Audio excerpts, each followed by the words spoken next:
Bienvenidos, hoy vamos a hablar del crimen de Valga. Ya ha comenzado el juicio contra José Luis Abet, que presuntamente en 2019 asesinó a su expareja, a su exsuegra y a su excuñada. Y cuando cometió ese crimen atroz, llamó a un amigo y se lo contó así. Ya se acabó, amigo. Ya maté a las 3. Ya están las 3 para enterrar. Ahora sí que ver, no hace falta las 24 horas ni camello ninguno, hombre. Las maté sin camello. Se lo comentaba incluso riéndose, se enfrenta a la prisión permanente revisable. Y hoy también vamos a hablar de Malén Zoé Ortiz. Se ha reiniciado, se ha reabierto la búsqueda de la joven desaparecida en Calviá, en Palma de Mallorca. Enseguida les vamos a contar todos los datos nuevos que hay acerca de esta desaparición de hace ya casi 10 años. Y muchas más cosas que, como siempre, tenemos que contarles aquí en La Huella del Crimen. Comenzamos.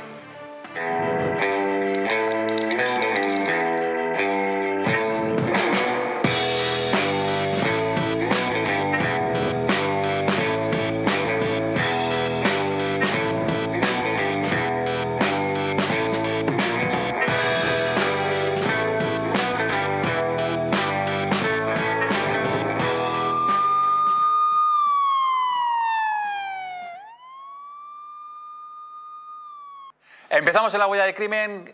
Sin antes, no les tengo que recordar que tienen un teléfono móvil a su disposición, que es el 669-728-673. Ponen ahí "quiero información" y le damos toda la información de esta cadena. 669-728-673. Y además estamos en las redes sociales Facebook, Twitter e Instagram. Tienen que seguir a Distrito TV. Hoy ha venido Fernando Martínez Dalmau. ¿Qué tal? Muy buenas, abogado. Muy buenas, ¿qué tal? Muy buenas. Otro colega, abogado también, Alberto Martín. ¿Qué tal? Buenos días, ¿qué tal? Y Pablo Pérez, policía, gracias por estar aquí en La Huella del Crimen. Buenos días, David. Gracias a los tres. Vamos a empezar con el crimen de Valga. Ya ha comenzado el juicio contra José Luis Abet. Se enfrenta a la prisión permanente revisable porque supuestamente en 2009 acabó con la vida de su exmujer, de su exsuegra y de su excuñada. Y todo lo hizo además en presencia de sus hijos. Cuando salía su exmujer, con la que ya no mantenía una relación, de hecho su exmujer ya tenía otra pareja, pero tenían unas rencillas por el tema del piso, él estaba harto de que, según sus declaraciones, de que nadie le hacía caso, de que llamaba a su exmujer, de que llamaba a su exsuegra, de que no le cogían el teléfono, y al final tiró por la calle de medio. Contrató primero un chamán para que hiciera un conjuro contra su familia política. Llegó a pagar incluso 11.000 euros. Como vio que nada funcionaba, fue con su coche a la casa de su exmujer, tapó la salida para que no pudiera salir, cuando en ese momento su exmujer iba con sus 2 hijos, y sin más salió del coche y con una pistola le disparó 4 veces en presencia de los niños. Cuando huía de ese escenario, ve que se cruza con su exsuegra y con su excuñada, que iba precisamente a la casa de su exmujer. Y él se da la vuelta y acaba también disparándoles 7 veces y acabando con sus vidas. Ha comenzado ya el juicio, se enfrenta a la prisión permanente revisable por estos 3 crímenes. Alberto. Creo que no estaba en vigor entonces la prisión permanente revisable, ¿no? ¿En qué año fue? En 2019. Ah, 19, sí. Estaba ya, sí, estaba en vigor. Fue después de 2000... Sí, 2015. 15, ¿no? Entró el 1 de julio del 2015 con el nuevo Código Penal. Que no recordaba cuándo habían sido los hechos. Sí, efectivamente es un asesinato múltiple, ha sido en presencia de los niños. Yo creo que además no ha tenido ningún cuidado en cuanto a la ocultación ni a la impunidad, ha presumido de ello y parece claro que tampoco va a tener el atenuante de las dilaciones indebidas, que es un poco lo que se suele hacer a última hora, y también el de la reparación del daño, cuando pues se intenta económicamente por lo menos minimizar el daño. En mi opinión, lo único que le correspondería sería intentar negociar con la Fiscalía, con las acusaciones, para procurar que a lo mejor se quedara en asesinato, o que la prisión efectiva pues fuera la menos posible. Que al final serían 3 asesinatos, serían 25 por 3, pero lo único que la pena efectiva serían 40 años máximo, ¿no? Sí, bueno, en este caso se enfrentaría a 35 máximo, que es lo máximo que en este momento se podría computar, siempre y cuando no medie alevosía, ensañamiento, que yo en este caso sí lo veo claro, ¿no? En aplicación del artículo 139 de nuestro Código Penal, pues yo sí veo en determinada... Y además puede haber una concurrencia también de otra serie de delitos que bueno, están sujetos a demostrarse, puesto que la vista es a puerta cerrada para que los niños, en este caso el bien a proteger son los niños, el bien máximo a proteger para que no se encuentren ante una situación de cámaras con la prensa y un juicio abierto en el cual pues se va a poder hablar de todo, pero se va a enfrentar evidentemente a la prisión permanente revisable a partir de nuestro Código Penal y evidentemente en concurrencia posiblemente con una alevosía y un ensañamiento que también yo creo que es de libro, ¿no? Se le acusa también tenencia ilícita de armas por la pistola que portaba y también dos delitos de lesiones psíquicas a los niños, porque claro, cuando hay dos niños de 4 y 7 años, de hecho cuando van los vecinos a socorrer a la exmujer, uno de los niños le dice a un vecino, es que papá ha matado a mamá con una pistola. Esto me imagino que les queda de por vida a los niños. De por vida, sin duda. Sin embargo, llega un momento en el que el Código Penal y el ordenamiento jurídico tienen unos límites que no podemos sobrepasar. Muchas veces decimos que da igual morir de 10 puñaladas que de 1000. Y aquí pasa un poco lo mismo. Es decir, no va a pasar más tiempo en prisión por muchos delitos que se le sumen. Ni por la tenencia, la alevosía es más que evidente, ni por los daños o responsabilidades civiles, penales o de toda índole que le pueda haber creado a los niños, o por cualesquiera otro que hubiera llevado a cabo para cometer estos. Yo creo que ha llegado, digamos, al límite de lo que es un ordenamiento jurídico garantista y por lo tanto creo que cuando pasen los 35 años, en principio, en función de los informes, porque eso es un poco la ventana que tiene el tema de la prisión permanente revisable para no convertirse en cadena perpetua y por lo tanto no ir en contra de lo que está. ¿Se le revisa la condena a los 35? ¿Es cuando se revisa? Se revisará cuando diga la sentencia. La sentencia debe decir cuándo se llega a revisar. La sentencia le condenan a prisión permanente revisable. Y en esa misma sentencia dicen, pero se revisa, dependiendo de quién sea el reo, puede ser a los 20 años que a los 30. Después de finalizado el juicio empieza lo que se llama la ejecutoria, ¿vale? La ejecutoria es que hay un juzgado que es el encargado de llevar a cabo la ejecución, pero en estos casos suele ser la propia audiencia la que lleva a cabo la ejecución, nunca antes de los 25. Nunca antes de los 25. Nunca antes de los 25, pero puede ser a los 25. Si se dirán cambios legislativos o circunstancias excepcionalísimas, pero nunca antes de los 25. Los 25 de forma efectiva. Lo normal es que haya 25 años, son muchos años, aunque no lo parezca, y aunque todo sea muy grave.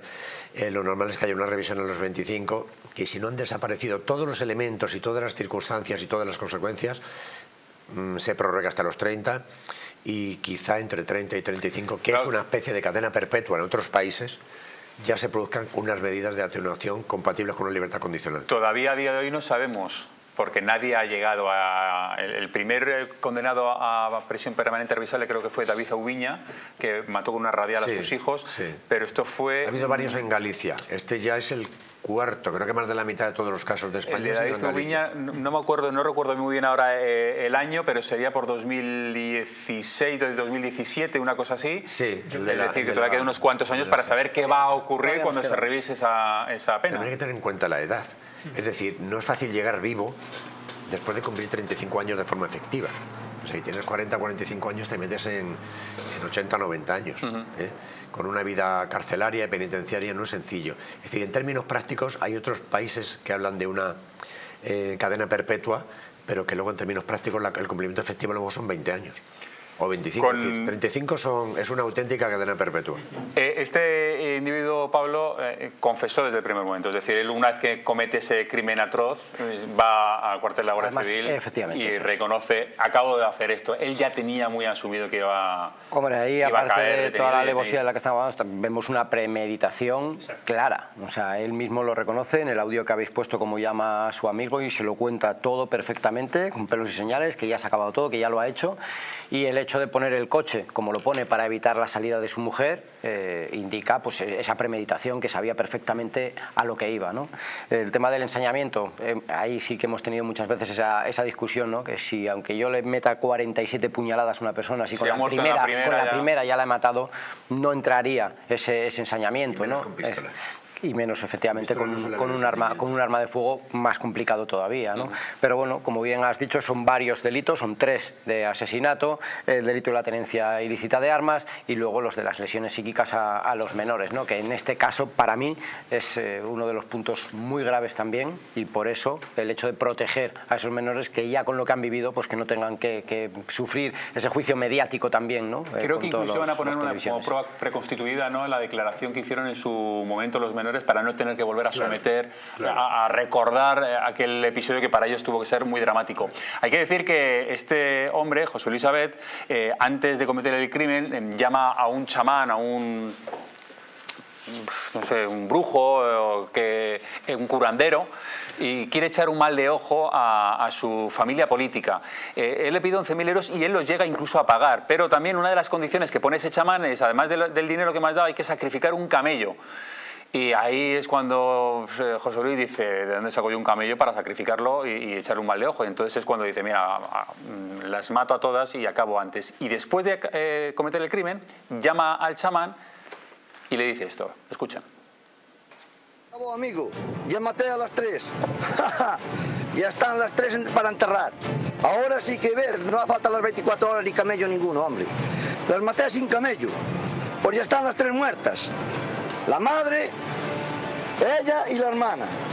Ahora voy a pasar el resto de mi vida en un calabozo.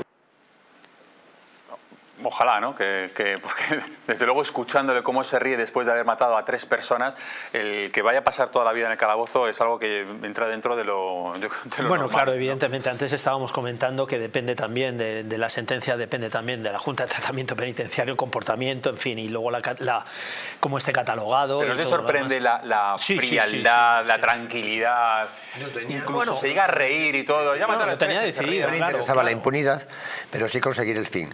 Por eso esa alevosía. No hay ensañamiento porque no se aumenta deliberadamente el dolor de las víctimas, que puede ocurrir en otros casos, pero tampoco se necesita, porque su plan era hasta ese punto, y luego ahí, además lo dice, voy a pasar el resto de mi vida en el calabozo.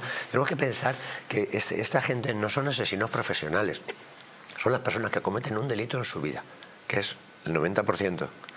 Son los que cometen un solo delito, o no, aunque sea triple. Aunque sean seguidos. Eso es decir, que puedes convivir con ellos y seguramente no es una persona peligrosa, no es una persona que desarrolla a lo mejor violencia sobre nadie más, pero cuando se le metió en la cabeza que tenía que matar a esas personas, se convirtieron en el leitmotiv de su vida. Es una persona que te da la sensación de que aprieta el gatillo es capaz de matar. Fácil, que es capaz de matar. Lo ha hecho múltiples veces. No sabemos, por eso te digo que dices, lo único que puede aducir es... Sí, pero si lo ha hecho con alguien porque le ha llevado la contraria, porque no le ha gustado cómo está actuando, ¿qué te hace a ti pensar que cuando venga otra persona y actúe igual, él no vaya a hacer lo mismo? Es decir, me los quito de medio como ya hice anteriormente.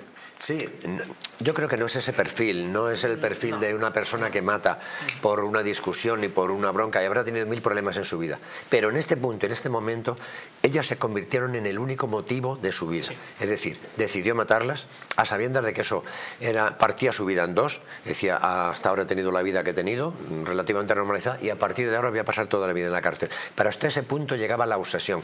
Quizá esa obsesión, ese odio, esa fijación, se pudiera convertir en, que no lo comentaba antes, en una posibilidad de arrebato y obcecación. Exactamente, es donde iba yo, el perfil psicológico. Sobre todo con el tema del camello por medio y todo esto que es un poco irracional, ¿no? Es decir, hasta qué punto él tenía, a lo mejor parcialmente nublada su conciencia, su voluntad. No digo que no supiera lo que iba a hacer, pero que no alcanzar a comprender la realidad absoluta de todas las consecuencias de lo que estaba haciendo, porque estaba no solamente matando a unas personas, es algo gravísimo, sino también acabando de alguna forma con su vida. Se ha puesto Alberto Martín, se ha puesto en modo abogado defensor. Yo creo que aún así, 3 veces en vez de una. Aún así, yo creo que aquí lo que volvemos a incidir, yo por lo menos quiero incidir otra vez, es otra vez en los menores. El hecho de esa condena yo creo que va a tenerse muy en cuenta también el hecho de cómo ha afectado, de cómo va a afectar y cómo podría afectar en un futuro la libertad de la persona que le arrebató la vida. ¿Sabes que llegó a pedir la patria potestad de los menores? Llegó a pedirla, ¿eh? O sea, es impresionante. Después, es que antiguamente... Evidentemente se la denegaron. Claro. Y dijeron, ¿cómo puede ser, después del daño que les has infligido a estos chavales, matando a su madre delante de ellos, cómo vas a pedir la patria potestad? Es inviable. Se la denegaron. Pero en su día tendrán 40 o 50 años. O sea, no creo que sea, Sí, no creo que sea muy relevante a la hora de que Ahí se... media el Estatuto de la Víctima, el artículo 26 del Estatuto de la Víctima, que en ese momento, pues bueno, tendrá, como tantas veces ha pasado con asesinos etarras y con asesinos... Momento, claro, la vulnerabilidad es... proyectarla dentro de 30 o 35 años. Exactamente, es lo que hay que mirar. Que seguramente no será relevante. No puedes decir una persona con 40 años con una vida normalizada, estructurada, es decir, es que ver a aquel asesino en la calle, pues yo creo que eso no creo que sea muy relevante en ese futurible. Luego habla con un compañero de trabajo al que le dice, bueno, no voy a volver a trabajar. O sea, lo tenía claro, buscar sustituto porque no vuelvo. Escuchen. Fala-te que me dê de baixa, e que me den de baixa que xa non volvo máis. Pero esta xente aquí teina de diante. Sinto moito, pero ten que ser. Pidoche perdón por si che van poñer de malo a ti, pero esta xente había que sacala de diante. Es lo que decía Alberto Martín, o sea, él sabe que ha cambiado la vida por completo. 180 grados, el giro, el revolcón que le da la vida, sabía las consecuencias que iba a conllevar ese triple asesinato y llama incluso al trabajo, darme de baja. Pero yo escuchando Dice esto, perdón, hay un por el detalle trastorno, dice, yo pido perdón y tal, pero esta gente hay que quitarla adelante. que antes estábamos Ya solo hablando llamar del- ya llama la atención, porque lo normal se es preocupe. que en lo que menos te puedes acordar en ese momento es llamar al trabajo para decir que te den de baja. De ahí que no quepa quizá ese arrebato, ¿no? Ese arrebato quizá que escuchando esto se ya desmonta no... un poco con Claro. estas cosas, porque nosotros estábamos diciendo, bueno, lo único que puede aducir en este momento como atenuante es el hecho psicológico de un brote psicótico para... Con Pero esto es ya que no. claro, con esto queda completamente ya Es un tema desmontado, más- ¿no? más O de sea, ya fijación. entramos en la pena Está máxima. claro que con la, prisión permanente revisable. El tema de arrebato de cecación es directa, o sea, es contrario a todo lo que tenga que ver con premeditación. Con premeditación, Pero sí que es cierto que a veces se puede producir un cegamiento. Es decir, esa fijación absoluta que Y uno la tiene. premeditación puede estar dentro de ese cegamiento. Sí, pero exclusivamente tendríamos, nada más que para escuchando esto ya tendríamos que probarlo en grado máximo ese cegamiento que tiene. No, porque, tienes claro, que es que tener luego un lo está informe, seguro que hay desmontando, informes claro, forenses, porque en un caso y como estos psiquiátricos, yo creo que son casi de protocolo. Pero, y probablemente es una persona que si no se supiera esto, y cualquier médico le hace un análisis, unos Sí, test, mismo podría daría haber. una mera normalidad. Una normalidad. Segura que persona, o sea, como un desdoblamiento. ¿No? Tiene una personalidad absolutamente normal, que nadie detectaríamos nada extraño porque le vemos y cuando le ves ahí dices, este puede ser cualquiera que te ves por la calle, pero que luego en ese capítulo de ese desdoblamiento de lo que tiene metido en su cabeza, yo creo que hubiera pasado por delante de cualquiera. Pero lo hemos visto con Hombre, de asesinos hecho, pasa también. por delante de sus hijos, porque me llama mucho la atención, oye, que es su padre, ¿eh? Sí. Y que Sí, no sí. solo mata a la madre delante de los niños, sino que además luego coge el coche y se va y los deja ahí. Y tienen, estábamos hablando de niños de 4 y 7 años. Es decir, que son dos niños muy pequeños, que no son adolescentes. Esperaros ahí, que ahora recogerá la Guardia Civil. Que ahora recoge la Guardia Civil, es decir, a dos niños muy pequeños que acaban de ver algo que me imagino que estarían los niños con los ojos como platos diciendo qué barbaridad acabamos de presenciar y él los deja ahí, quedaros aquí que ahora viene la Guardia Civil. Es decir, que pasa por encima de sus hijos, les tiene sin cuidado. En ese momento, para llegar a ese fin, le da igual. Y probablemente piense que para los niños lo mejor que le puede suceder es que le quite a esas personas delante. Porque para él esas personas representan la maldad absoluta. Es una solución a los problemas Tiene que se tener encuentra la psiquiátricos. sensación de que le han hecho tanto daño que su criterio, su forma de estructurar el pensamiento, la racionalización, en fin, desde mi punto de vista se ha destruido. Y yo creo que hubiera llegado a poner una bomba, a llevarse por delante a quien hubiera sido necesario con tal de llegar a ese fin. Incluso sus propios hijos podría haberse llevado por delante Claro, con esa bomba claro, que tú dices que fíjate. pudiera incluso haber fabricado, le hubiera dado Que en igual. otros casos, que como sabemos, que lo hemos visto, se han hecho daño los hijos o se les ha matado por el dolor, que de esta manera, que es un dolor más infinito. Se ha utilizado. ¿Sabes? Por En supuesto, contra de la una cosa mujer, canaria, en contra. para, incluso dejándola a ella viva. Que es probablemente más cruel. Como José Bretón y, Claro, dejándola a ella viva, va a decir, y las niñas de Tenerife. Y exacto, demás, la niña ¿no? de Tenerife, decir, no, tú ahora te vas a quedar viva, decir, vas a sufrir más que si te matara yo a ti 100 veces, ¿no? Sin embargo, aquí no. Él a ellos no les hace daño, no les utiliza para hacerles daño, sino que lo que quiere es quitárselas de en medio y sacarlas delante, como él dice, es una expresión que se utiliza mucho allá en Galicia. Y vamos, las dispara, pero que si hubiera sido necesario pasar por una pisonadora y a lo mejor Hubiera matar... hecho lo que hubiera hecho falta. Vamos sí, a seguir escuchando a José Luis Abet. En esta ocasión lo mismo, llama también a alguien del trabajo y dice, tengo asumido completamente que voy a pasarme prácticamente la vida entera en la cárcel. Mire, co abogado non fale porque, bueno, pode falar con ele igual. Pero mira, estas tres xa saquei de diante, A partir de hoxe xa vou para o calabozo, non vou salir máis. Se me quere vir visitar a Teixeiro onde me manden, porque ser malo, ser polado. Ahora xa me cansei de que me pitorrearan. Está incluso planificando ya las visitas. Donde me manden, si queréis ir a visitarme, o sea, él tiene clarísimo que va a acabar en la cárcel, que va a estar mucho tiempo y bueno, si queréis alguno visitarme a Teixeiro donde me manden, pues ahí estaré. Allí, Es una frialdad, además, cuando hablas con psiquiatras, el componente... Sí. Allí es donde él va y lo dice con toda claridad y dice, ya no voy a salir más. El componente psiquiátrico de esta gente, además, es que luego recobran una normalidad total, porque Sí. hay gente, bueno, que incluso ha entrado también con penas iguales y que han cometido también crímenes, que luego, una vez que han cometido el crimen, son personas normales y corrientes como que te las puedes cruzar en la calle y no hay ninguna normalidad. Hasta el tono de voz, repito, hasta el tono de voz de los hechos cometidos, o sea, para ellos no existe nada más que lo que han realizado, ¿no? Entonces, cualquier persona, en fin, tiene que tener en cuenta que muchas de las veces, bueno, pues esta gente no dejan de ser gente normal y corriente que no la podemos cruzar en la calle. Asesino, nada más que hasta que sabes lo que ha ocurrido. Claro, Pero es el único que lo sabe. No tienes otra señal.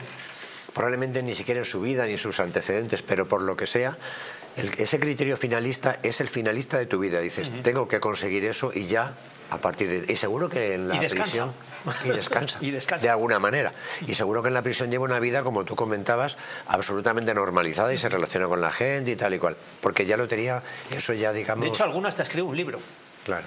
Quiero que veamos, porque claro, hablamos mucho de José Luis Abed, del asesino que ha matado a la expareja, a la exsuegra, a la excuñada, pero ¿quiénes son ellas? Y yo creo que también hay que recordarlas y ponerles cara y poner sus nombres, ¿no? Que son estas tres personas que están viendo, es Sandra, es Alba y es Elena, las tres, bueno, pues una familia que con sus problemas, con sus objetivos, con sus cosas en la vida, hasta que se cruzan con este individuo que acaba con la vida de las tres. Y imagínense el estado del padre.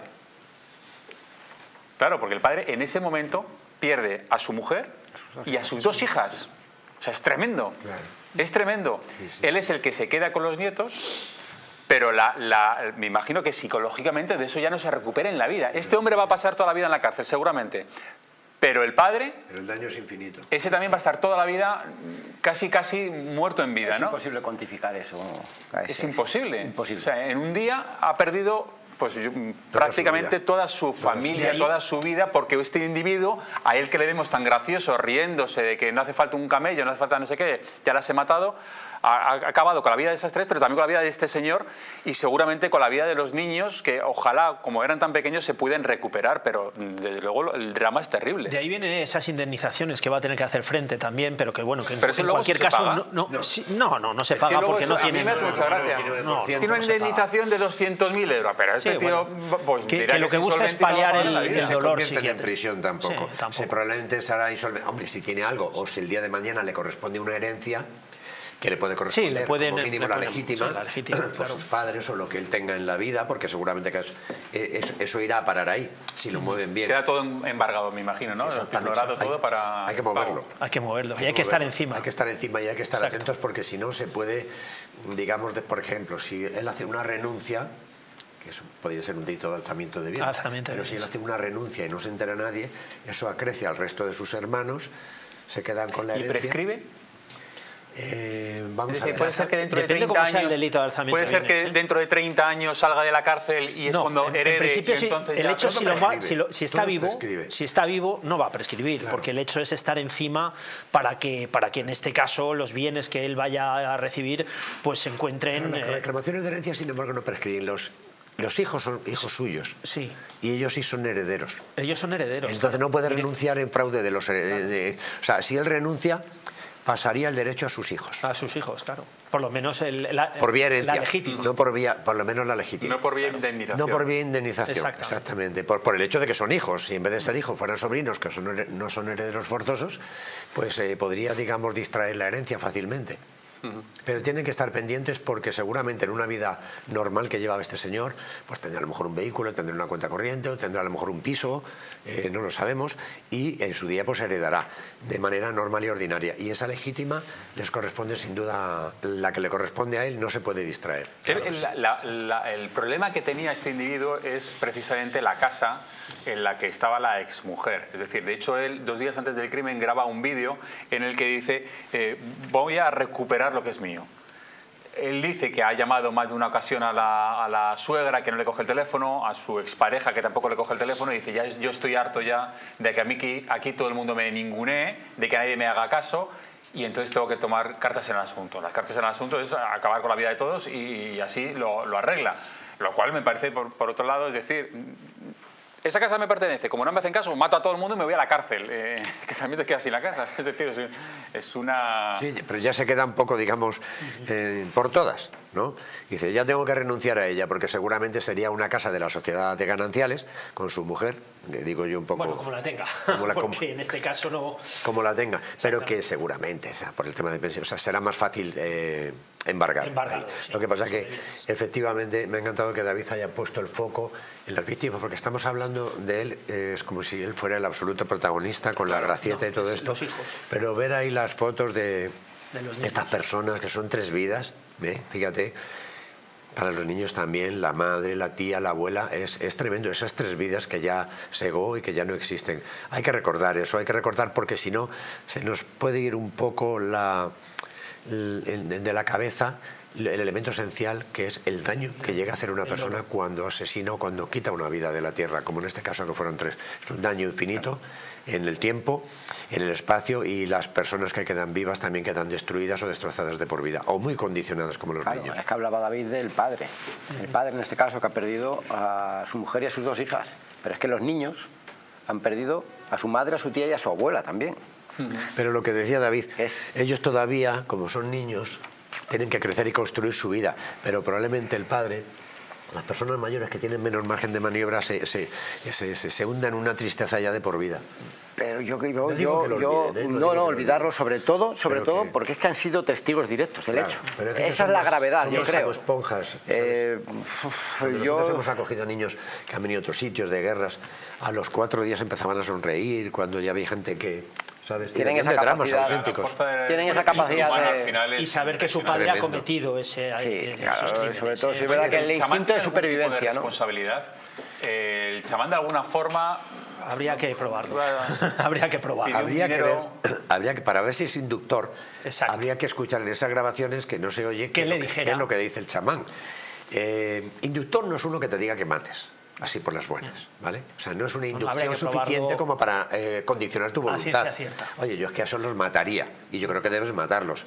No te pone en esa situación. El inductor requiere una elaboración, y requiere una estructura, y requiere que tú eres prácticamente el autor intelectual, aunque luego es un poco él el instrumento. Sí, que te marque los pasos, sobre todo, ¿no? De cómo tienes que actuar. Son pruebas y que el inductor sepa que efectivamente... El resultado va a ser como pasaba el tema de Patrick, que el inductor sepa que la persona efectivamente lo va a hacer. No que dice, les lo digo así de buscando el resultado. Dice, no, que lo está preparando, que está comprando la pistola, que está no sé qué, y el que siga en esa línea, entonces el inductor, desde mi punto de vista, sí podría tener una grave responsabilidad. En Sevilla han detenido a 4 menores de edad la Policía Nacional por haber asesinado a una mujer, a una anciana de 78 años. Lo que llama la atención es que uno de esos menores es su propio nieto. Y al parecer el motivo era robarle la pensión, robarle unas joyas. El nieto en más de una ocasión ya le había pedido dinero a la mujer, había veces que se lo daba, otras veces que no, entre otras cosas porque tampoco disponía de mucho dinero la pobre mujer, Rosario, que así se llamaba. Y en una de estas veces, pues el nieto llama a la puerta, le abre, hace pasar a 3 amigos suyos encapuchados y le asestan nada más y nada menos que 47 puñaladas a la abuela. Han sido los 4 detenidos. Nos está escuchando Carlos Capa para comentarnos este tema. Carlos, ¿qué tal? Muy buenas. Hola, ¿qué tal? Buenos días. Llama la atención ya no solo que el crimen, además de que hay un crimen con un ensañamiento de matar a una anciana con 47 puñaladas, que sean todos menores y que además uno de los menores sea el nieto de la mujer. Sí, bueno, realmente es un caso dramático y llamativo porque coinciden esas dos cosas, esos dos extremos de la vida, el de los menores de edad y de alguien que ya, bueno, pues está al final de su vida, en ese periodo de ancianidad en el que todos deseamos tener un poco de tranquilidad. Creo que por las informaciones que hemos podido recabar, pues encontramos un cierto elemento de situación familiar complicada o desestructurada, en el que esas abuelas a las que poco se reconoce, pues siempre han querido mantener la familia, mantener un hilo, una conexión, en fin, una ayuda también, y bueno, pues la verdad que sin poderlo afirmar, porque todavía no está confirmado, bueno, pues quizás algún elemento delincuencial relacionado con el tráfico o el consumo de sustancias estupefacientes o de drogas, bueno, pues al final han acabado en este trágico suceso. Porque, Carlos, tampoco creo que estemos hablando de mucho dinero. ¿Cuánto le pudieron robar a la mujer, a Rosario? ¿Qué joyas podría tener guardadas en su casa y cuánto dinero en efectivo podría tener esta mujer? Pues probablemente muy poco. Todavía no sabemos de la instrucción, el contrato, pero bueno, en fin, una vida no tiene precio. Partiendo de esa circunstancia, la realidad es que nos encontramos con en fin, un entorno social, económico, familiar, pues humilde, por decirlo de alguna manera, y que no es un crimen en el que la cantidad del botín justifique, sí, en ningún caso está justificado, lógicamente, pero bueno, pueda tener un cierto motivo, ¿no?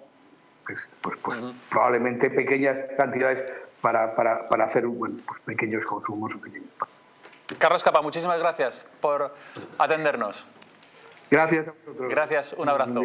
Este individuo, el que ha sido detenido, el nieto, además, llegó a mandar mensajes amenazantes a sus compañeros para decirles, si nos cogen, tenéis que decir esto y esto para salir indemnes. Y si no, les amenazaba incluso de muerte. Luego vamos a seguir hablando de este caso, antes un poco de publicidad. Hasta ahora. Una fuga de un peligroso preso. Le dio un codazo a los policías. Se encuentra en busca y captura. ¿El fugitivo podría haber recibido ayuda? Hoy, en La Huella del Crimen.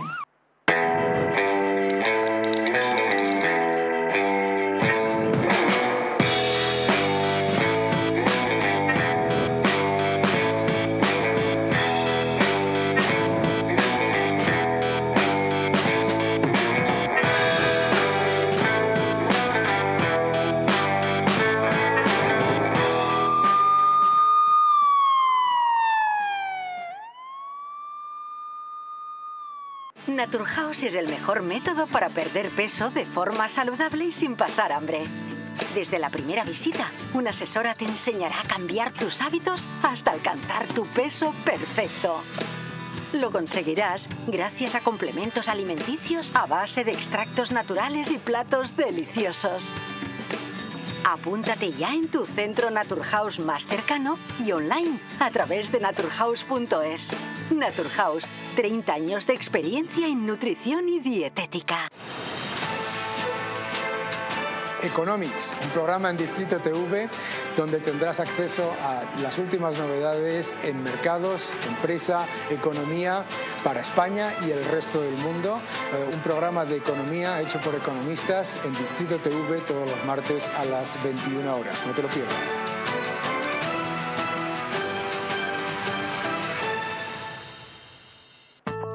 La presencia del colágeno en la composición de huesos, piel, ligamentos, cartílagos y tendones es imprescindible para frenar su deterioro. Sin embargo, a medida que envejecemos, su producción se reduce. Colacel Antiox de Mundo Natural combina en una misma toma colágeno hidrolizado puro, antioxidantes, ácido hialurónico y vitamina C que contribuye a la formación normal de colágeno. Haz del tiempo tu gran aliado. Colacel Antiox.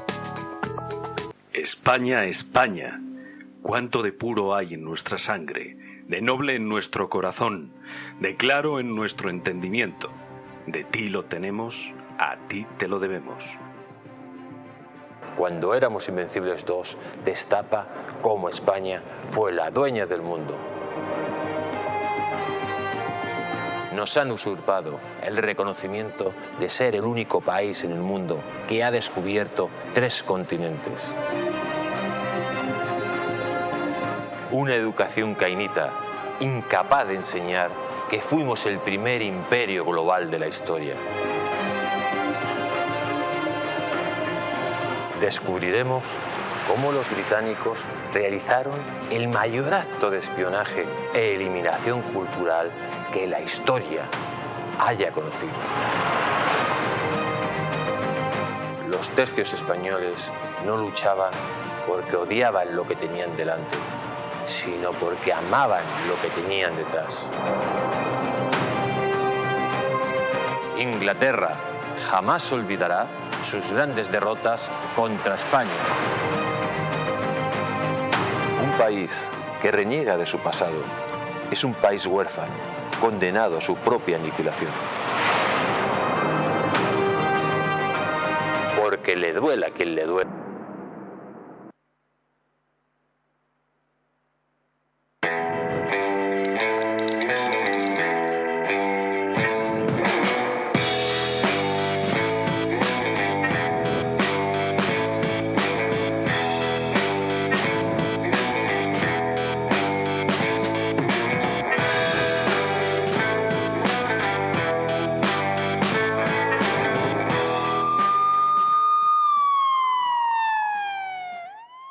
Una fuga de un peligroso preso.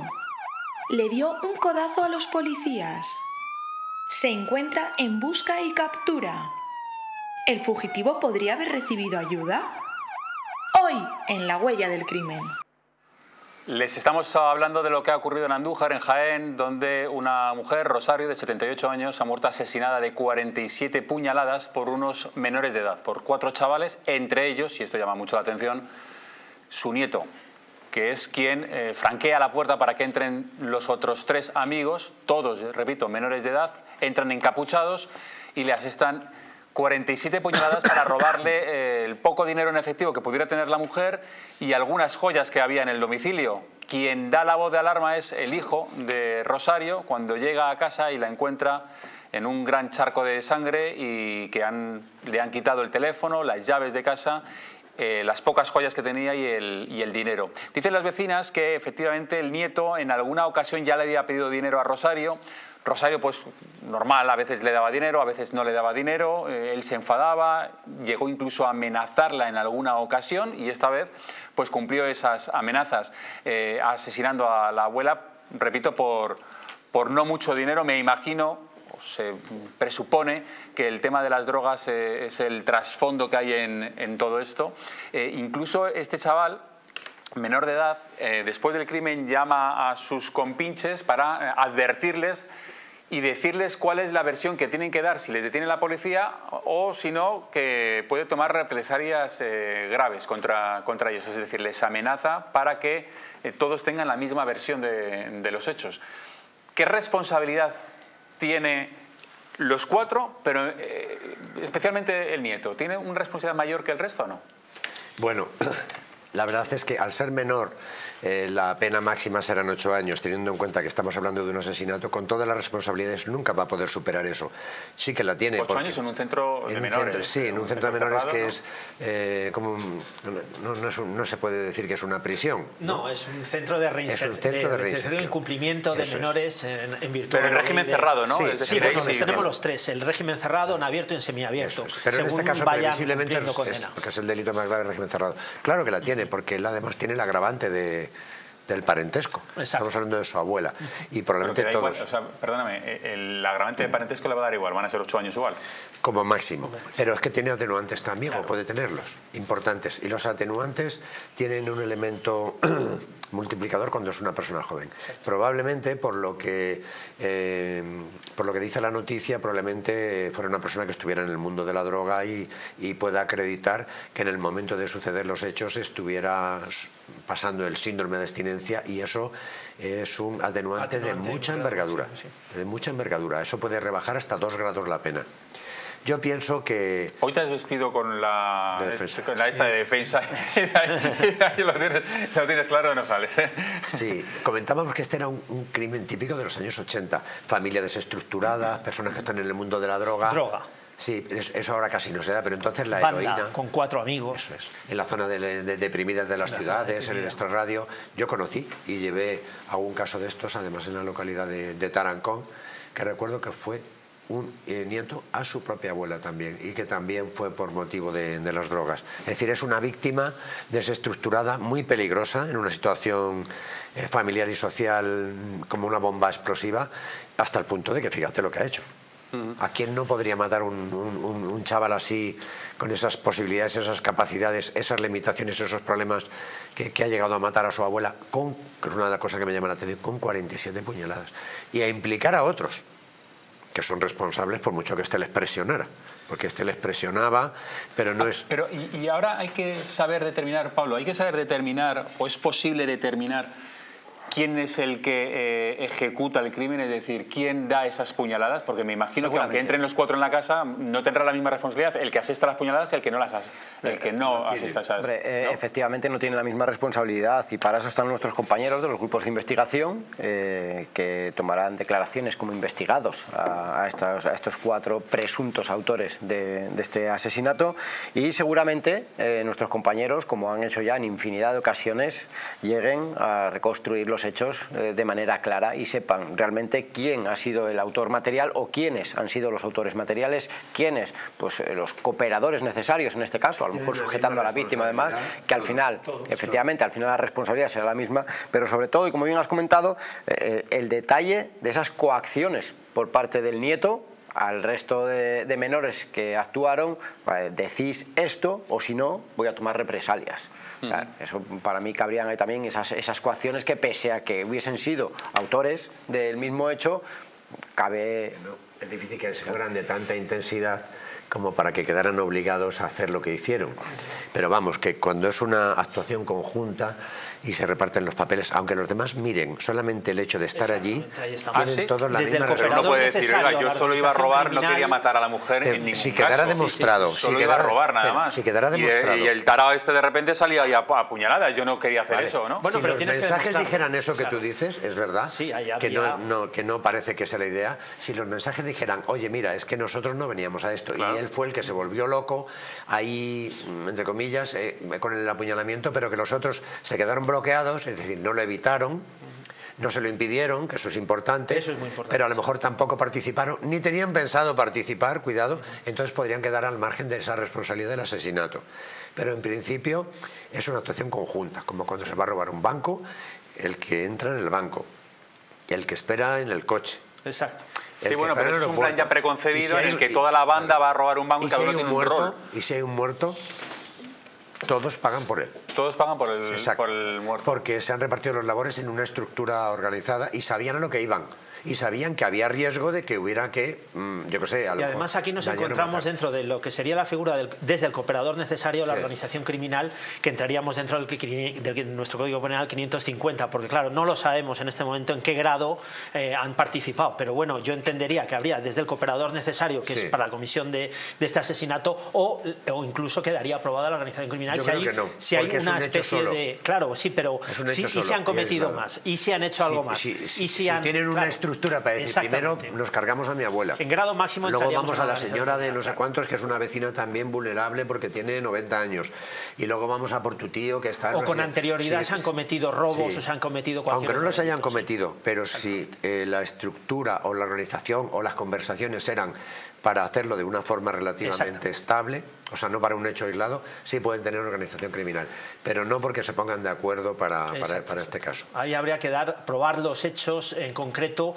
para llegar a cualquiera de estas dos figuras, desde el cooperador necesario a la organización criminal. Y el cooperador necesario Sí, media para yo no veo el cooperador necesario porque él es el nieto, seguramente que él tiene acceso. El cooperador necesario es aquel sin cuya participación no se puede llevar a cabo el delito. En este caso sería, si hubiesen sido los 3 menores los que matan a la abuela, él sí sería el cooperador. El cooperador necesario porque es el que ha abierto la puerta, el que ha llamado, el que gracias a él. Por eso, diseccionando la participación de ellos, entraríamos en esas figuras. Pero él solo lo podría haber hecho, en principio, parece que sí, porque bueno, en la indefensión, el cuchillo, las llaves, el acceso, la confianza. Sabes que cuando siempre pongo un poco el ejemplo de Pioz, porque cuando Patrick llega a la casa de Pioz en el tema del crimen de Pioz para llevar a cabo, es familia. Y por eso le va a ver en la puerta y lleva las pizzas. Claro. Entonces genera confianza y nadie se pone a la defensiva. Exacto. Una circunstancia que es la previa a la alevosía. A la alevosía. Y a continuación, cuando la persona está indefensa porque no tiene ningún motivo para sospechar, es cuando tú sacas el cuchillo, como harían seguramente estos chicos con la abuela. Y... ¿La defensa conjunta o cada uno con su...?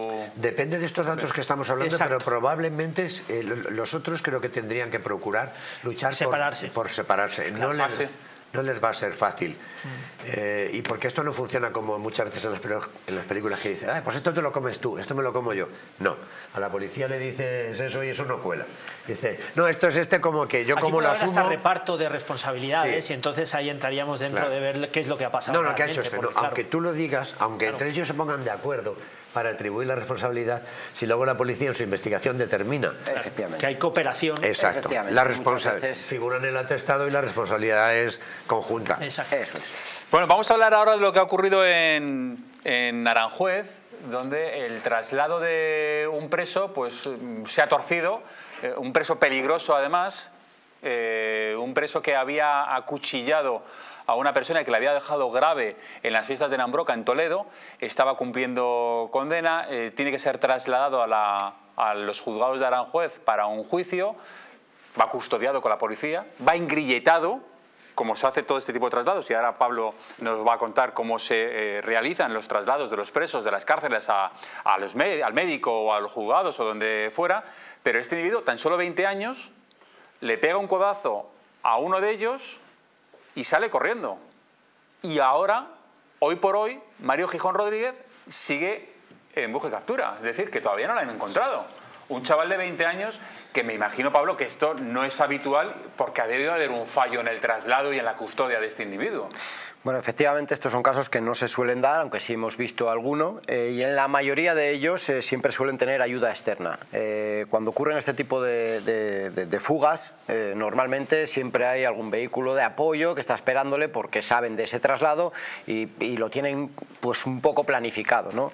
En este caso, efectivamente, como bien has dicho, agrede a los dos compañeros, dejándolos en ese momento pues, en el suelo, y huye a la carrera, y es donde se le pierde la vista. Se le pierde vista, ¿por qué? Pues porque, como te he dicho anteriormente, posiblemente tenga algún medio de apoyo, algún coche, alguien que le esté esperando o le esconda o lo pueda camuflar. Vale, eso por un lado, pero también es verdad que el hecho de que ya se pueda introducir otro coche, es decir, que salga corriendo. Es verdad que dice la policía, compañeros tuyos, que el traslado a los juzgados de Aranjuez no es fácil, porque el furgón no puede entrar dentro del garaje, sino que tiene que dejarlo por listo 20 metros hasta la puerta, que hay 20 metros, donde son 20 metros que tienes que ir con el reo andando, y eso siempre es más complicado que si vas con el furgón, lo metes en el garaje y ya estás ahí dentro de las instalaciones.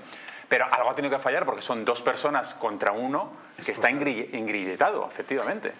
Bueno, pues habrá que ver realmente qué es cómo han ocurrido los hechos, ¿no? Habrá que ver si realmente ha habido, pues quizá a lo mejor un exceso de confianza, pero también el ver, pues ese momento de esa agresión cuando se saca al individuo del vehículo, pues efectivamente estamos habitualmente los 2 compañeros.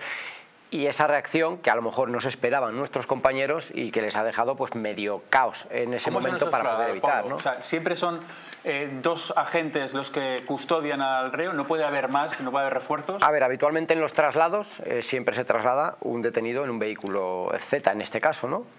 ¿Por qué motivo? Pues en el Z solo pueden ir 2 policías y un detenido. Siempre tenemos que ir en superioridad, o sea, no puede, aunque en ocasiones se haga por falta de efectivos, siempre tiene que haber un detenido y 2 policías. el traslado se realiza bien en este caso desde la prisión hasta los juzgados o en ocasiones pues desde la sede policial, comisarías, a la sede judicial. Siempre engrilletado el reo, ¿no? Evidentemente, Siempre. el preso detenido puede ser o bien preso, como en este caso, o bien un detenido de dependencias policiales a sede judicial, se suele engrilletar y además habitualmente... El detenido. ¿Perdón? El detenido no siempre engrilletado. Yo siempre, siempre. Tengo yo hoy esta mañana hemos tenido una, de una que está ahora mismo en un juicio rápido con una compañera de despacho en Plaza de Castilla y fue por un incidente importante, pero al final un incidente de tráfico y de dos tipos de tráfico y ha ido sin detener. O sea, ha ido es un poco potestad entonces de los agentes. Sin engrilletar. Hablamos de un delito contra la seguridad vial. Había también otro tipo de tráfico, pero el perfil lo sé porque es que he hablado con los policías y con el interesado y lo he visto muchas veces además, pero que efectivamente la seguridad la deciden ellos. No había caso para llevarlo engrilletado, lo podrían haber llevado, pero no ha sido el caso. Vale, lo digo porque muchas veces cuando realizamos una detención pues con un delito contra la seguridad vial, sabes que es el único delito en el que la persona puede renunciar al abogado, se le pone en libertad y se le cita para el juicio rápido. Pero en este caso efectivamente va como investigado. Es un preso que está condenado. Esto es diferente. Esa persona va engrilletada, además de forma adelante o atrás. Atrás y con un engrilletamiento táctico que nosotros llamamos, que es más incómodo para evitar pues cualquier tipo de gesto. ¿Qué tipo de engrilletados hay? ¿Táctico? Bueno, es el engrilletamiento táctico, que es el habitual que hacemos atrás y una mano sobre otra. O sea, no van así, sino que van así. Efectivamente, ese es el engrillettamiento habitual que solemos efectuar cuando se detiene una persona o cuando, como en este caso, se traslada a un detenido o a un preso, bien a sede judicial, a comisarías o cualquier otro sitio, ¿no? ¿Y se toma alguna otra medida de seguridad para trasladarlos? Es decir, cuando vas andando, a pesar de que va engrilletado con las manos atrás, ¿hay algún otro tipo de seguridad o no? Hombre, dependiendo tienes que agarrarlos, como bien ha dicho el letrado aquí, dependiendo de la agresividad o del tipo de delincuente o de las circunstancias, evidentemente se le puede trasladar cogiéndole, según van las manos engrilletadas, haciéndole, cogiéndole de tal forma que no tenga capacidad de poder o golpearte o poder arremeter contra nadie en este sentido, ¿no? Es una posición de seguridad. Es muy difícil. Muy extremo. Yo no sé, es muy complicado. Claro, bueno, puede complicado que los traslados sean así. Porque, por ejemplo, hay delitos... No, pero sí es más que nada, no se hacen estas cosas, sobre todo a día de hoy, por cómo estamos mirados, con lupa. O sea, es que en una situación de este tipo nos graban, nos ven hacer un traslado de esta forma y es muy fácil que salgamos, como bien habéis dicho, en las redes sociales, pues hablando de torturas, del maltrato al detenido. Entonces, muchas veces nos vemos en esa tesitura de tener que valorar realmente qué me compensa más. El hecho de enfrentarme a una denuncia por torturas y poner en juego mi carrera profesional y el pan de mis hijos. Pero yo creo que no es o tener que o la seguridad. No, en este caso no, pero me refiero... Pero aquí en mi opinión hay cosas que no sabemos. A mí esto es muy extraño. Sí, porque aquí hay una planificación. Aparte de que le hayan ayudado, que hay una eso para mí es evidente, pero sí, el hecho de que ellos hayan quedado lesionados. Exacto. Y se haya marchado engrilletado, creo, ¿no? Que se ha marchado engrilletado. Evidentemente. Con éxito, pues sale corriendo, les pega un codazo por lo visto a los agentes. Sí, pero que es verdad que han tenido lesiones, creo que leves, pero lesiones, y él sale corriendo engrilletado. Y no sé si está confirmado, pero es difícil imaginar la escena. El grado de superioridad en este momento lo tienen los agentes sobre la persona engrilletada. Entonces, bueno, claro, aquí hay algo más. Está aquí tiene que haber algo más. Está claro que era un tipo peligroso por todo lo que decían y seguramente le estaban esperando porque era un traslado previsto. Claro. Sí. Y seguramente le estaban esperando. También. Pero habrá que escuchar lo que dicen los compañeros. Totalmente, claro, decir, bueno, le seguimos con la mirada, porque él nunca puede correr ni la mitad que ellos, en esas condiciones. ¿Dónde fue? Oye, es que ya había allí mismo en la esquina un coche y se lo llevó. Bueno, pues mira, a lo mejor el codazo fue súper eficaz, ganó unos 10 metros y se lo llevó otro coche. Pero no tenemos esa información. Efectivamente, disponemos de ella. En el atestado estará, se abrirá una investigación al respecto para saber qué es lo que ha podido fallar y qué es lo que ha ocurrido realmente en este traslado, dónde ha podido o no ha podido haber los fallos que haya habido en este caso. Y efectivamente, pues lo primero y principal ahora mismo es seguir la pista de esta persona para tratar de dar con y detenerla a la mayor brevedad posible, ¿no? Desde aquí, sobre todo decir, ya lo he escuchado en algún medio más, si alguien le reconoce, alguien le ve, es además muy curioso, muy característico, ¿no? Lleva muchos tatuajes. Vamos si te parece, mira Pablo, vamos si te parece al plasma para ver quién es este individuo que ahora mismo pues es una de las personas más buscadas por la policía. Entre otras cosas porque es peligroso y también porque a la policía, pues hombre, me imagino que no le habrá sentado del todo bien el ir custodiando a alguien que se les ha escapado y no es plato de buen gusto y la prioridad una situación es así, importante. efectivamente, ¿no? Vamos a ver quién es este individuo. Mario Gijón tiene 20 años. Hablabas de los tatuajes en la cabeza. Efectivamente, como se le ve, tiene varios tatuajes, tanto por el cuello como por las cejas, en la cara.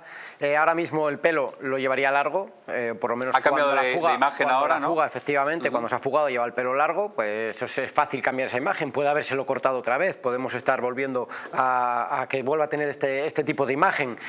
Pero sobre todo el dejar claro que es una persona peligrosa. Si alguien lo identifica y lo ve, no nos hagamos los valientes. Llamemos directamente a la Fuerza de Cuerpo de Seguridad. Pero 091, seguirle un 062, poco o ni siquiera eso. ¿Cuál es la recomendación de la policía? Si estamos a distancia, le podemos seguir a distancia o poder marcar en esa llamada a nuestros compañeros de la sala del 091 o del COS de la Guardia Civil, el ir marcándoles un poquito por dónde va esta persona, vale, pero siempre guardando una gran distancia, no acercándose a él y que evidentemente no nos vea y no vea que estamos siguiéndole, porque es una persona que, como he dicho, no tiene miedo en arremeter contra quien se enfrente o se quiera. En Ambroca, en las fiestas de Toledo, tiene una trifulca con un tío que además precisamente opositaba para policía o para Guardia Civil. Sí, así es. Y saca una navaja y se la clava sin ningún tipo de miramiento, tantos así que tienen que ingresarle y además grave a este individuo, es decir, que casi a punto de matarlo. Por eso está en prisión, por delitos graves como ese, y por eso recomendamos eso, que no haya ningún tipo de enfrentamiento con él en absoluto, que llamen a las fuerzas y cuerpos de seguridad y nos digan pues la ubicación de esta persona o hacia dónde se está dirigiendo para Fíjate cómo será este individuo peligroso, que incluso la madre, su madre, estaba preocupada, ahora que se ha escapado, está preocupada porque ella no pagó la fianza y cree que pueda emprender represalias contra ella. Bueno, pues eso es una muesca más de lo realmente peligroso que puede resultar a ser en este caso Mario, ¿no? Bueno, pues ya lo están viendo, esa es la imagen de este individuo que ahora mismo es una de las personas más buscadas. Si lo encuentran, si lo ven, llamar a la policía inmediatamente, pero sin intentar intervenir, porque es muy peligroso esta persona, a pesar de esa juventud que tiene, pero no escatima, desde luego, esfuerzos en poder arremeter contra quien sea, incluso con arma blanca. El haberse escapado hace que tenga una pena mayor o que pueda ser... delito. Es un delito, ¿no? Independiente. Este, en mi opinión, es un perfil tipo Rafita. Fuera de todo tipo de valores y capaz de cualquier cosa. Capaz de cualquier cosa, ya, tú fíjate, para conseguir la libertad. Pero él ya sabe que es un fugitivo. O sea, que decir, la vida es una vida ya de crimen, de huida, no puede nunca normalizarla.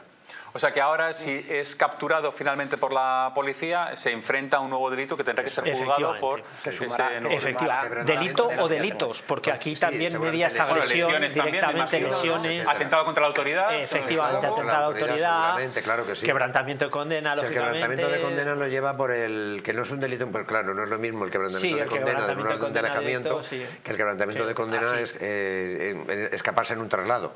O sea, él ya estaría en un sitio de máxima seguridad. Y si estamos hablando entonces, en total de más o menos cuántos años ¿cuánto le puede costar? Más de 5 años. Más de 5 años. Lo que ha hecho más de 5 años. 5 a 8 seguro. Pero bueno, que es algo que, como bien ha dicho él, yo lo he comparado con Rafita en este caso, son personalidades que además alardean de este tipo de hechos. O sea, además, yo que he podido coincidir su vida en libertad se moverá en el mundo del delito y probablemente del delito violento. Este es un tipo muy peligroso. Esperemos que no haga daño, porque lo previsible es que sin tardar mucho vuelva a cometer algún delito violento. A él ya le da igual. Además es un perfil psicológico que de esta gente que sigo incidiendo en el tema de la planificación, porque lo tenía perfectamente planificado para huir y para poder ir. Claro. Tenemos que hablar de Malén Zoe Ortiz. ¿Se acuerdan ustedes de esa niña que desapareció hace casi 10 años en Calviá, en Mallorca? Bueno, pues hay novedades. Se está volviendo a buscar en una finca donde pueden estar los restos de esta adolescente. Enseguida se lo contamos aquí, en La Huella del Crimen. Hasta ahora. Reabren el caso de Malén Ortiz, la niña que desapareció en 20 minutos subida en su patinete. Una decena de sospechosos. ¿Se la llevó alguien? Hoy en La huella del crimen.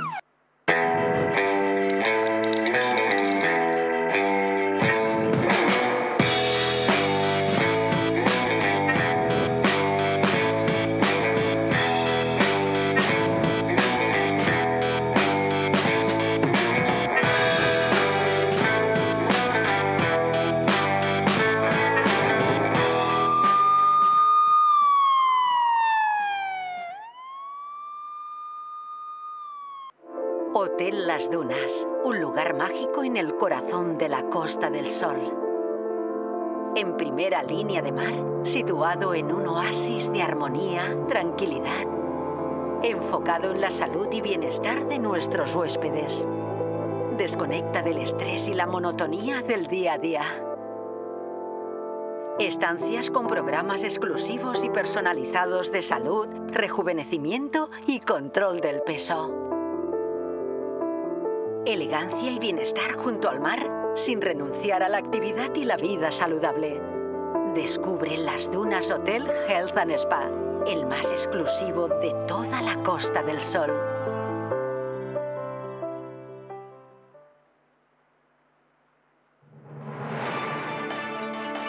Les espero cada noche en Distrito TV de lunes a viernes con los mejores análisis, la información más libre y más veraz en Los Intocables, en Distrito TV.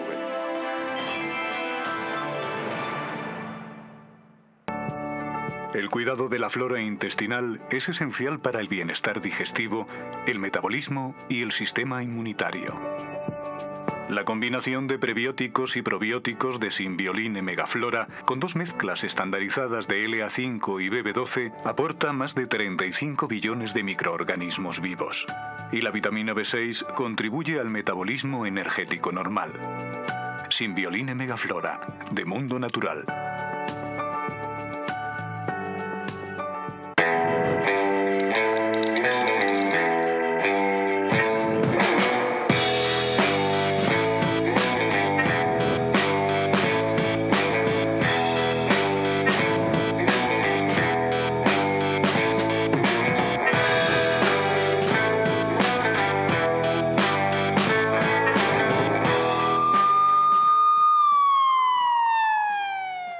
Reabren el caso de Malén Ortiz, la niña que desapareció en 20 minutos subida en su patinete. Una decena de sospechosos. ¿Se la llevó alguien? Hoy en La huella del crimen. Enseguida hablamos de Malén Zoe Ortiz, pero antes Ainara Martínez nos cuenta qué es lo que ha sucedido en una frutería con un robo bastante peculiar. Efectivamente, David, roban en una frutería, lanzan objetos y amenazan con un cuchillo a varias personas. Los protagonistas son 3 jóvenes mayores de edad que al parecer han sido pillados por el dueño del local intentando sustraer varios productos. Se enfrentaron con el hombre y lo amedrentaron tirándole la fruta que se iban encontrando. Uno de los 3 jóvenes enseñó un arma blanca parecida a un cuchillo en tono amenazante. Además, también han confirmado la detención de uno de ellos. Desarticulado un grupo criminal que usaba apps de citas para cometer robos. Quedaban con ellas y una vez concertada la cita, les drogaban y robaban sus pertenencias. Se ha procedido a la detención de 4 miembros implicados presuntamente en 8 hechos delictivos, entre ellos una agresión sexual. Durante la actuación se han intervenido alrededor de un centenar de medicamentos. Los investigadores creen que los miembros del grupo los utilizaban para narcotizar a sus víctimas durante los robos y así extraerles las pertenencias con mayor facilidad. Una persona muere en un brutal accidente en Maryland. El coche que provocó el accidente huía de la policía a gran velocidad cuando se estrelló con otro vehículo que circulaba por la carretera. Atropelló a un peatón y se estrelló contra un edificio. El peatón era un hombre de 54 años que acabó falleciendo. Otras 5 personas también resultaron heridas y tuvieron que ser hospitalizadas. El edificio contra el que se estrelló el vehículo acabó derrumbándose. Uno de los coches era robado. A continuación, un accidente aéreo con drogas de por medio. Vean cómo ha quedado el helicóptero. La Guardia Civil ha detenido al piloto de un helicóptero de la Dirección General de Tráfico que sufrió un accidente al realizar un aterrizaje de emergencia en Madrid. que dejó visiblemente dañada la aeronave. El piloto está detenido por dar positivo en drogas, concretamente en cocaína y anfetaminas. Se descarta el posible fallo humano que se está investigando como causa del accidente y al piloto se le acusa ahora de un delito contra la seguridad aérea. En el momento del accidente viajaba el piloto y un funcionario de tráfico, un operador de cámara, quienes resultaron heridos leves tras el accidente de emergencia. Afortunadamente no hay que lamentar pérdidas en vidas humanas. Pues Ainara, es una paradoja, cuanto menos, ¿eh? El cazador cazado, ¿no? El Pegasus, que es el que nos vigila a todos para que no cometamos infracciones mientras conducimos, y resulta que tiene un accidente, le hacen la prueba y da positivo en cocaína y en anfetaminas. Pero es un civil, no es guardia civil. Exacto, hay que incidir en eso. Y hay que incidir en eso también. Yo pensaba que era guardia civil. Pero al final... O sea, hubiera sido más grave. Claro. Es que, escucha, estoy totalmente convencido de que si hubiese sido un guardia civil el titular estaba bastante más claro. Sí, o sea, no cabe duda que hubiese salido en el titular guardia civil detenido. Me sigue llamando la atención igual. No, efectivamente. O sea, la noticia el es... que está vigilando es el que realmente está cometiendo la mayor infracción, porque es con drogas, con cocaína, con anfetaminas y en un helicóptero, que todavía me parece muchísimo más peligroso que un coche. Totalmente.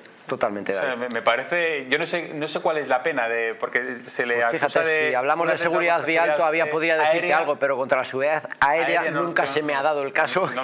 Y aquí los letrados podrían tener más, pero vamos, va a ser no. muy parecido, porque lógicamente no es un secuestro de un avión, entonces en seguridad aérea dicen que van a poner detectores para que los pilotos con los que se ponen ya tengan estas pruebas hechas, ¿no? Lógicamente en este helicóptero no existía, pero desde mi punto de vista el delito de daños es grave. Exacto.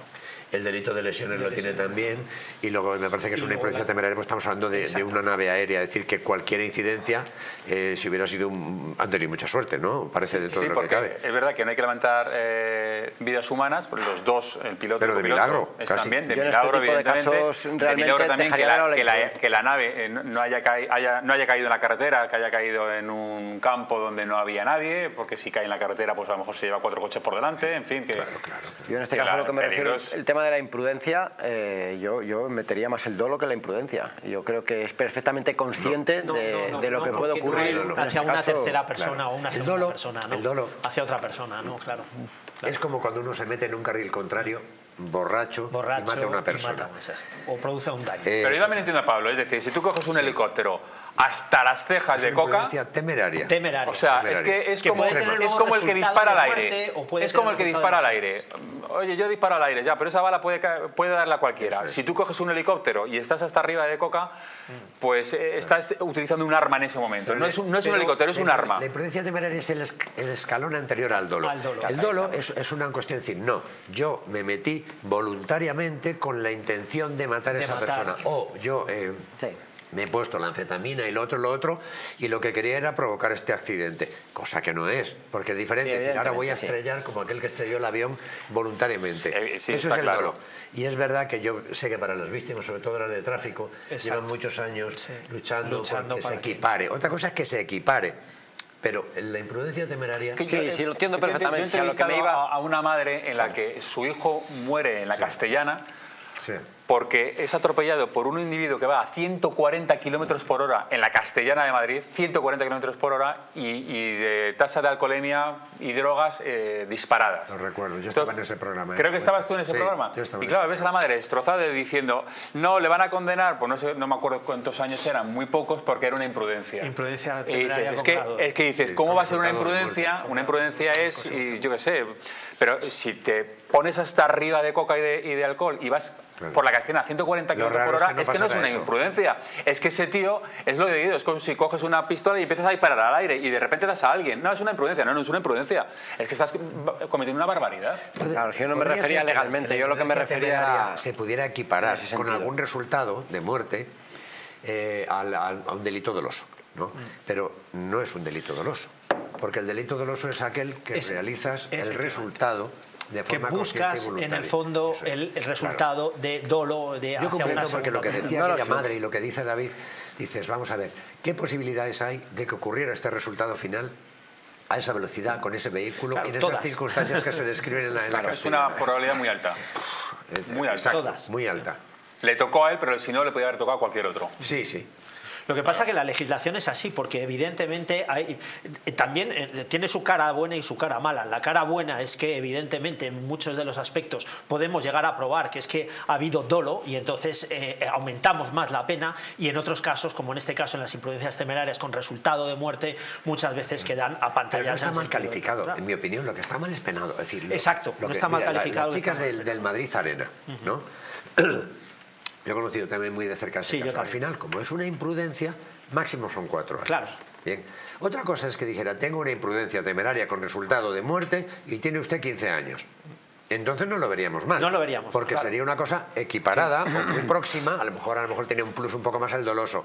Al doloso decía, no, es que se va a pasar 15 o 20 años en la cárcel porque ha matado a una persona. Es que en el grado de lo que resultara de ese dolo, ahí es donde tendríamos que penarlo. Exacto. Porque lo que estamos penando en principio es el hecho en sí mismo de lo que haya ocurrido, no el resultado. Y el resultado no se puede penar tampoco directamente, pero cuando es, en mi opinión, cuando es muy previsible. En mi opinión también.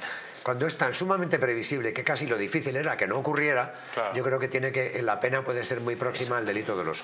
Vamos a hablar de Malén Zoé Ortiz. ¿Se acuerdan ustedes esta niña de 15 años, hace 9 años, en Calviá, en Mallorca, desapareció? Ella salía del colegio, iba con un patinete, con una mochila, iba a su casa. En ese momento pues creo que se da cuenta de que se había dejado las llaves y entonces dice, bueno, pues me voy a casa de Daniel, que es mi novio, con el que llevaba ya unos meses saliendo. Llama a su padre, no le puede coger el teléfono a su padre, llama a la secretaria de su padre y le dice, oye, voy a ir a casa de Dani a comer porque me he dejado las llaves. Ah, vale, pues ya está, no hay ningún problema, yo se lo digo a tu padre, no pasa nada. Y hay unas imágenes además. Justo hay un vivero por donde pasa ella con el patín, hay un vivero donde hay una cámara de seguridad que la graba y a 500 metros hay una gasolinera también con una cámara y ya por ahí no pasa. Pasa por aquí y por aquí ya no pasa. En esos 500 metros, Malén Zoé Ortiz desapareció, ni rastro de nada. No se ha vuelto a saber nada de ella, por más que se ha investigado. Por más que los padres han intentado incluso el padre daba 250.000 euros si había alguna pista fiable de lo que pudo ocurrir con ella. La madre tenía claro que no se la han podido llevar contra su voluntad porque ella habría gritado, alguien se habría dado cuenta, nadie vio nada, nadie dijo nada. Cree que alguien engañó a Malén para que subiera al coche y ya no se supo más lo que ocurrió con aquella niña de tan solo 15 años por aquel entonces. Ahora tendría 24. Bueno, pues han pasado 9 años y ahora la Guardia Civil reabre la búsqueda y han empezado a buscar en una finca en la que en su momento se dijo que el dueño de esa finca, que ya no vive, por cierto, pero en aquel momento pues había vecinos que decían que esa persona como que lanzaba improperios a los menores, como que les decía cosas y que era uno de los sospechosos. Ya se investigó en aquel momento esa finca, pero ahora ha recibido una confidencia, ha recibido un chivatazo, alguien le ha dicho algo a la Guardia Civil que les ha llevado otra vez a analizar y a registrar y a inspeccionar esa finca y ese trastero. Ya no para encontrar a Malén Zoé Ortiz con vida, se presupone que ha fallecido, pero sí por lo menos para encontrar los restos biológicos que pueden estar allí en esa finca. Yo no sé qué le puede motivar a la Guardia Civil para volver a reabrir esta búsqueda. Tiene que ser algo, un indicio importante, me imagino, ¿no? Evidentemente. Además, el hecho en sí mismo es que mantener, con lo que siempre decimos, mantener todos estos procedimientos vivos, porque cualquier indicio puede cambiar absolutamente todo. Lo estamos viendo, ¿no? Y además lo estamos viendo repetidamente, o sea, que es lo más importante para nosotros poder mantener esa esperanza que tienen los familiares, en este caso los padres, de poder dar un entierro digno, ¿no?, a esta persona para poder cerrar ese luto, ¿no? Y además siempre se ha dicho que el cuerpo tiene en criminología, tiene la huella y la explicación de qué es lo que ha pasado. Los cuerpos hablan, siempre se... Exacto. Tommy Mayol nos yo creo que cambiaría mucho. Periodista Tommy Mayol de mallorcadiario.com nos está escuchando. Tommy, muy buenas. Hola, muy buenas. ¿Qué tal? Bueno, pues estamos hablando del caso de Malén Zoé Ortiz. 9 años después, la Guardia Civil se pone otra vez Es verdad que siempre la Guardia Civil, tanto policía como Guardia Civil, siempre dicen los casos de desapariciones nunca se archivan, nunca dejamos de buscar, siempre están vivos. Pero ahora llama la atención porque sí es verdad que están volviendo a investigar o a inspeccionar una finca que ya se inspeccionó en su momento y ahora se vuelve a hacer otra vez. ¿Por qué? ¿Qué ha pasado? ¿Qué tiene nuevo la Guardia Civil? Hombre, lo que está claro es que tiene que tener una muy buena pista para desplazar todos los efectivos que han venido desde Madrid a la isla, que llevan pues desde la jornada de ayer trabajando sin parar. Está claro que la Guardia Civil es un tema que probablemente tenga enquistado y ahora estoy completamente convencido de que va a agarrar el hueso y que no lo va a soltar. Estoy convencido de que las pesquisas van a llevar a buen puerto y a ver si de una vez por todas podemos cerrar esta historia tan triste y tan dramática, ¿verdad? ¿Quién es el propietario de la finca donde se está buscando? Bueno, parece ser que el propietario, bueno, era un hombre que ahora ya no vive allí, que fue un hombre que ya en su momento fue investigado. Y si me dejas comentarte la última hora, sí, pues es que digamos que ahora las pesquisas se están centrando en una zona, estoy hablando de Seporrasa. Seporrasa es una zona llena de vegetación que está al lado de la carretera, teóricamente cerca de la famosa rotonda de los piratas donde desapareció o donde se le perdió el rastro, mejor dicho, a Malén, y parece ser que dentro en Seporrasa hay una zona que había yeguas y parece ser que hay un antiguo cementerio de caballos. Entonces parece ser que hoy han encontrado, no voy a llamar gestos porque se me puede malinterpretar, pero han encontrado algún indicio que lógicamente pues han metido en cajas precintadas y tal y se les ha llevado. Desconozco lo que hay en el interior de esas cajas, de esas bolsas, perdón, pero no me cabe ninguna duda de que la Guardia Civil, aparte de que han venido los mejores, y si han venido los mejores estoy seguro que es por algo, no creo que se desplazasen por una pista falsa, por nada que no tengan certificado, lo que evidentemente, claro, ahora por su forma de trabajar y tal, poco nos cuentan. Pues está especialistas de la Policía Judicial, está el equipo central de inspecciones oculares, está el servicio criminológico de la Guardia Civil, es decir, como dice Tommy, están los mejores que se han desplazado hasta Mallorca y nos cuenta esa última hora de que tenían indicios para inspeccionar nuevamente una finca y ojo, porque parece que han hallado vestigios entonces que podrían pertenecer o podrían darles una pista del paradero de Malén. ¿Es así, sí, Tommy? parece ser que sí, parece ser que el sospechoso, uno de los sospechosos, pues lo habrían visto por esa zona, pero poco más se sabe. Ahora el hermetismo, como es de suponer, es máximo, pero evidentemente la expectación también es máxima porque es un tema que aquí en la isla es un tema que al recordarlo duele mucho. A Malén se la recuerda bastante. A Malén anualmente hay 2 citas que acuden familiares, amigos y mucha gente de su pueblo. Ella vivía en Santa Ponsa. Santa Ponsa pertenece al pueblo de Calviá y que se reúnen para recordarla. Y es un asunto que a los mallorquines nos tiene compurgidos y nos dolió y nos duele. ¿Esas concentraciones las sigue organizando Natalia, la madre? Sí, la siguen organizando Natalia, que Natalia ahora justamente no está en la isla, le ha pillado todo esto en el extranjero de viaje. La pobre, la verdad es que no sale mucho y por una vez que se va de viaje, pues eso. Y ahora vuelve, ya vuelve a la isla. Me imagino que estará informada aún así de todo lo que está ocurriendo en estos últimos momentos, ¿no? Sí, me imagino que tanto ella como el padre de Malén, Alejandro, estarán informados en todo momento porque tú imagínate la pesadilla que llevan. Son casi, en diciembre hará 10 años. 10 años. Son 10 años de conjeturas, de habladurías, de pistas falsas, de ilusiones que no han llevado a ningún puerto y esta familia necesita descansar. Y también a veces nos olvidamos, pero la abuelita de Malén está viva. Entonces, claro, es que ningún padre, ninguna madre se merece sufrir esto, pero es que un abuelo, una abuela, terrible. Hay que poner fin a esto, pero creo que lo conseguirán. Ojalá, parece que van por buen camino, ojalá que se encuentre la solución y que puedan cerrar ese capítulo los padres, que no hay mayor desesperación que el no saber qué es lo que ha ocurrido con su hija, aunque se sepa que el final no vaya a ser bueno, evidentemente, pero por lo menos cerrar el capítulo e intentar pasar página, que de esta forma es imposible, según nos cuentan siempre todas las personas que han sufrido la desaparición de un ser querido. Tommy, muchísimas gracias. Gracias a vosotros. Que paséis un buen día. Un saludo. Bueno, pues nos contaba Tommy que parece que está dando frutos esa búsqueda, que se han recogido vestigios que han introducido en bolsas que pueden pertenecer o no, pero por lo menos sí dar datos de interés para la investigación, ¿no?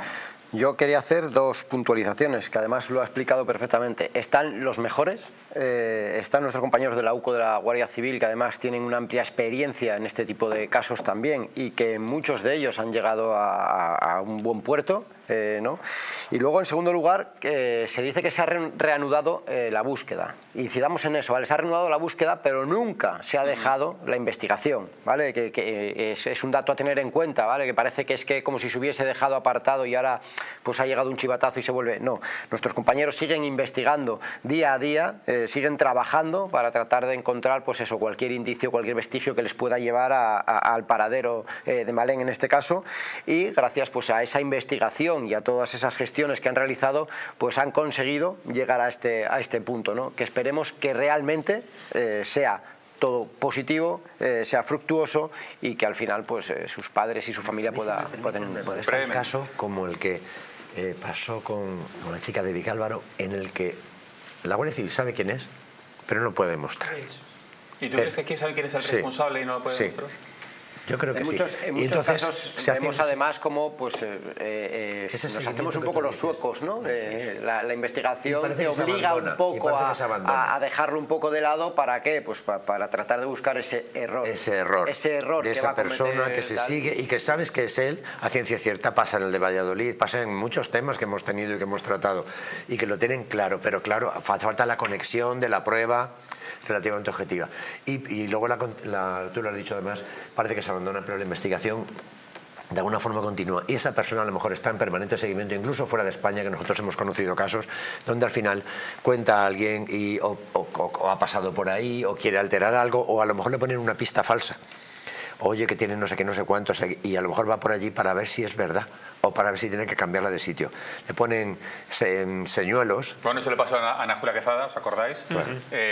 Cuando picó porque lo mismo, le daban señuelos de que podían registrar tal finca. Se asustó. Y estaban siguiéndola, vigilancia, y fue a cambiar el cuerpo del pequeño Gabriel, y ahí es donde la policía fue a detenerla porque estaba cambiando el cuerpo, precisamente por uno de los señores que le había... maletero, imagínate. Y acabó picando. Vamos a hablar ahora de los ladrones del atrio, que ya han sido condenados. Quiero que vean esta fotografía de Gabriel y de Lara. Ahí los están viendo. Él es rumano, ella es una modelo mexicana. Y bueno, pues se conocieron en Madrid.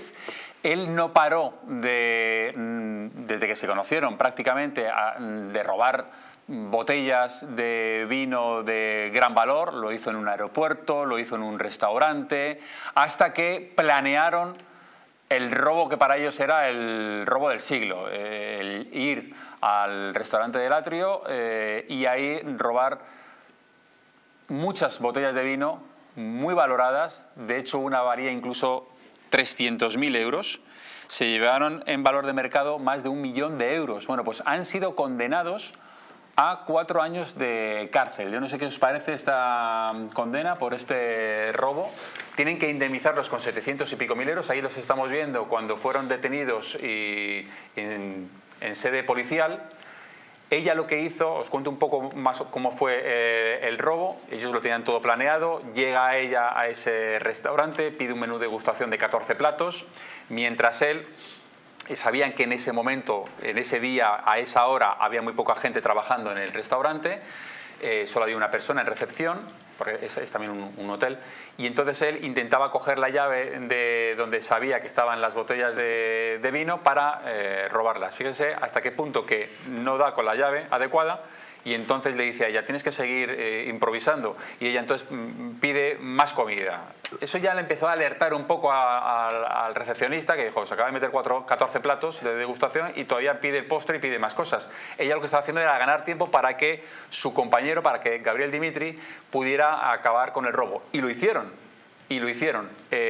Robaron todas esas botellas, unas, ya te digo, algunas por valor de 300.000 euros, las llevaron fuera de España. De hecho, no se ha vuelto a saber nada de esas botellas, sobre todo de la más cara. Él dice que no puede devolver algo que no tiene, porque dice que lo ha vendido a unos millonarios rusos. El caso es que han sido condenados a 4 años y a una indemnización, al pago de una indemnización de 700 y pico mil euros. Sí, antes comentábamos que podía ser una pena alta. A mí no me parece alta en absoluto. No, porque tenemos 3 elementos, desde mi punto de vista, importantes. Grupo criminal o banda organizada, que yo creo que aquí sí que está claro. Falsificación de documentos, porque además tenían falsificación de pasaportes y todo para poder llegar a sus fines, o sea que fingieron que eran otras personas, y el extraordinario valor de los bienes que se han llevado, ¿no? A través del robo. Entonces me parece que es una pena incluso floja. Desde mi punto de vista. Bien, es verdad que no son bienes artísticos que están en un museo, sino una botella. Exactamente. O sea, que el valor es muy subjetivo. Yo pienso que esto ha sido encargado, porque el hecho de vender estas botellas que ya tenían un destino final... No tiene que ser fácil vender las botellas luego en el... Por eso digo que yo pienso que sería encargado. De arte. Claro, como las obras de arte. Luego se roba. O sea, que crees que ya alguien les había dicho... Sí, porque esa planificación, nadie va a coger unas botellas de vino que no saben posiblemente el valor sin darle un destino final como una obra de arte. Yo creo que habría un inductor y seguramente que habría también una autoría intelectual que lo ha diseñado y que probablemente por su silencio... Exacto. Pues además él reconoce que no sabe ya dónde está, con lo cual ya le da un destino final. Yo creo que aquí lo que influye sobre todo es el valor de lo robado en este caso, porque bueno, nosotros tenemos en muchos casos las bandas organizadas de georgianos, por ejemplo, que vienen a nuestro país a cometer robos en domicilios, que se les ha detenido en numerosas ocasiones, que además sumen, que además efectivamente estamos hablando de que entran en tu domicilio, o sea, es donde vivimos, ¿no? Entonces tienen varios delitos de robo en interior de domicilio, en este caso, y nunca hemos visto condenas de este tipo. Entonces, no digo que sea pequeña, a mí me parece perfecto. Lo que sí me gustaría es que se llevase también a este tipo de delitos, porque la gravedad de los hechos es bastante importante, y creo que además este tipo de condenas lo que haría es echarles un poquito atrás y no reincidir, ¿no? Porque las condenas tan laxas que están teniendo lo que les hacen al final es una llamada a la reincidencia, desde mi punto de vista. No hubo violencia ni intimidación. Nada, que eso siempre y cuando no se pueda. Claro, hubo engaño. Era despistar al recepcionista mientras otro iba por las botellas. Sí, lo que hay engaño... luego había muchas cámaras que les estaban grabando, y luego además dejaron ADN en la habitación. Es un robo de película. De película, engaño, planificación y exactamente, posiblemente organización. Es decir, queremos que hablen de nosotros, que digan lo bien que lo hemos hecho. No me importa que sepan lo que ha ocurrido, porque yo ya estoy fuera, soy extranjero, tengo un pasaporte falsificado y he colocado el tal, y entonces me han dado, pues yo que sé, $500.000 euros. A partir de aquí, yo creo que a esta gente nunca se le ocurriría. Quizás no saben ni para quién eran, ni para quién trabajaban. Se llevaron hasta las toallas del hotel. Sí. ¿Verdad? Después de llevarse casi $1 millón y pico. El motivo era para que no tintineasen las botellas.